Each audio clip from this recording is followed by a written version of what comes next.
아, 네, 안녕하세요. 그, 돈가스 김밥 하나, 그리고, 어, 만두라면 주세요. 네, 여기요. 야, 한국어 너무 잘해요. Korean, good. 어디 살았어요? No, 안녕하세요. No, it's not that good. Thank you. 미국이요. 미국이요. 아, 미국이요? 아, America, good. Good. Korean food, like, good, delicious. Ah, good. Ah, thank you. Yeah, it's delicious. Thank you. Okay. Bye. Welcome back, YouTube. 잘 지내요? I hope that little skit, you guys found that interesting. That's basically the summarization of my experience in Korea. Well, most times I go out, there are some older gentlemen or just regular people who just like suddenly, randomly as I'm speaking, oh, good Korean, good Korean. I hear that so often and I don't know why. I found that no matter who I talk to, even if I think my Korean is not very good, they all say the same thing. Oh, Korean's so good. Korean's so good. Now, whether this is because they're being polite or they're simply happy because I'm speaking the language, I'll never know, but it does make me think, should you learn Korean before coming to Korea? With more and more people coming to Korea, whether it's for work or for travel, I think the question is always going to be the same. Should you learn Korean before coming to Korea? Well, the short answer is no. No, you don't really need to learn Korean before visiting Korea. I think Korea is one of the most tourist-friendly places to ever visit. I remember when I first arrived in Korea, being a little overwhelmed by all the different and strange symbols. And for me, coming from America, having to look up, that was such a surreal thing for me. Because for those of you who aren't really familiar, most things in America, like store-wise, on the ground level, not too many stores are like on top of each other. But in Korea, that's the case because it's such a small country that all the restaurants and dental clinics and hospitals, whatever, they're all built on top of each other. So, you know, when I first arrived, it was like, oh, looking eye level, oh, there's just a cafe here. Where are all the restaurants? And then I realized, oh, just have to look up. Now, even though everything was like kind of written in Korean, it was also kind of surprising to see that there was a lot of English writing everywhere, from like subway stations to cafes to restaurant menus to even the street signs. So I never felt like I wouldn't be able to get around Seoul because I never learned the language.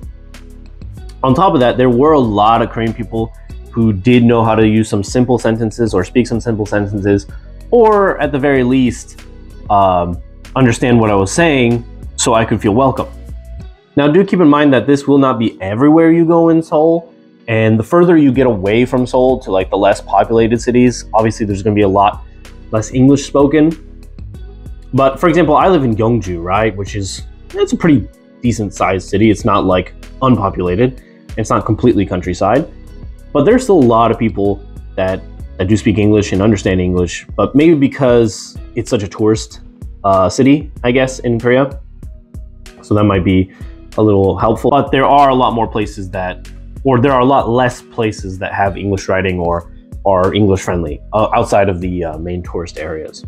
Now, is English the only language you can find? Well, I've seen Chinese and Japanese written, but they're mostly on subway stations.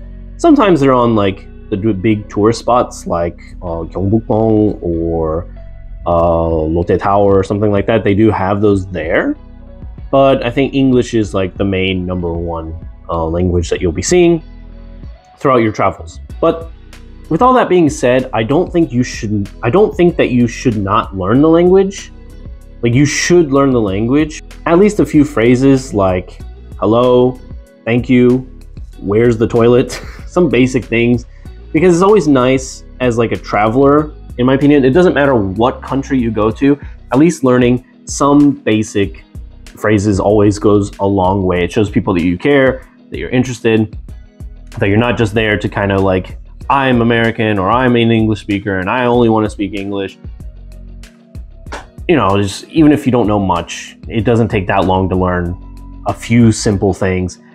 And of course, they're not going to really understand you if you haven't really practiced it and your pronunciation is bad, but at least you're trying, right? That's all that matters. At least you're trying.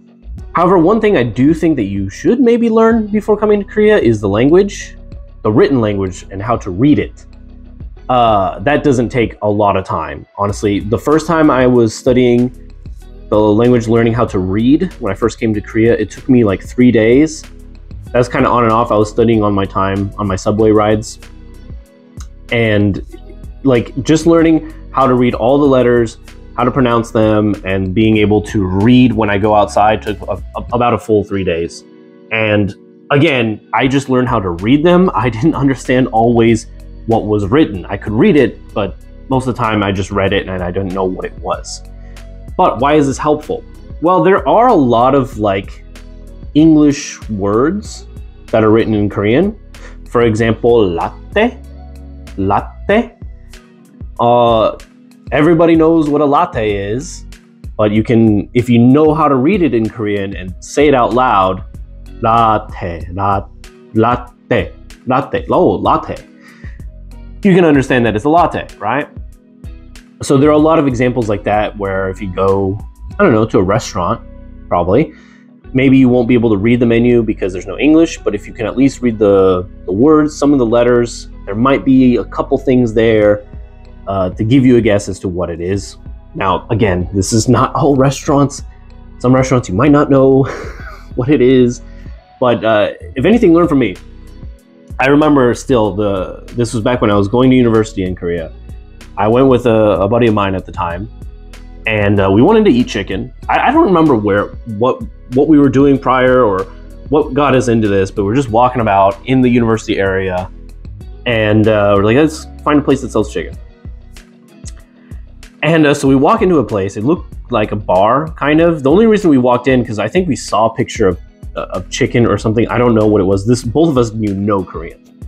So we walk in, and I'm like, okay, I know how to read some letters. I'm feeling pretty confident. I'm like, all right, I can do this if there's pictures.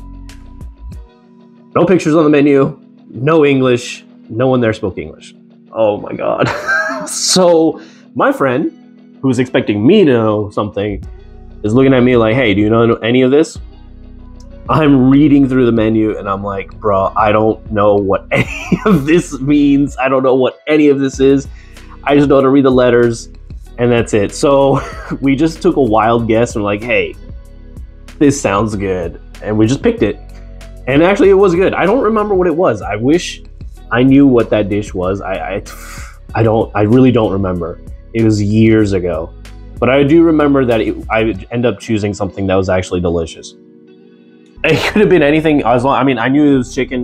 It was a chicken place. But it wasn't the same as like a fried chicken restaurant, like for example, Gumne or Pradak. It wasn't one of those. It was like a bar that sold chicken. I don't really remember it that well.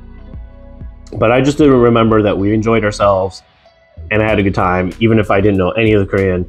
So, you know, if anything, take a stab in the dark. Go for it. Just try it.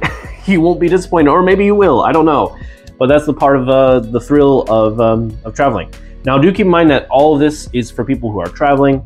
If you are someone who is going to be living here, learning the language is a must. You should be learning the language more and more and trying to kind of immerse yourself a bit more. But I hope people who are coming for traveling don't feel overwhelmed when you guys get over here.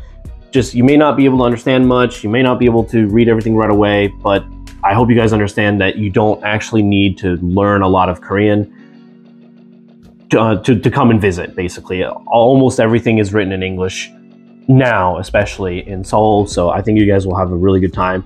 Just focus on what you guys want to do, where you want to go, and I think you'll have a real pleasant time visiting Korea. So this video helps people who are coming to travel to Korea. If you guys are worried about not being able to speak the language or not, don't worry about it. Pick up some few phrases, maybe learn how to read it if you can. If not a big deal. And I hope you guys enjoy your time in Korea. As always, thanks so much for watching, guys. Like and subscribe if you like the videos. I really appreciate that. Of course, I'm always here to help those who are trying to come to Korea for the first time. Thank you so much, guys. Peace.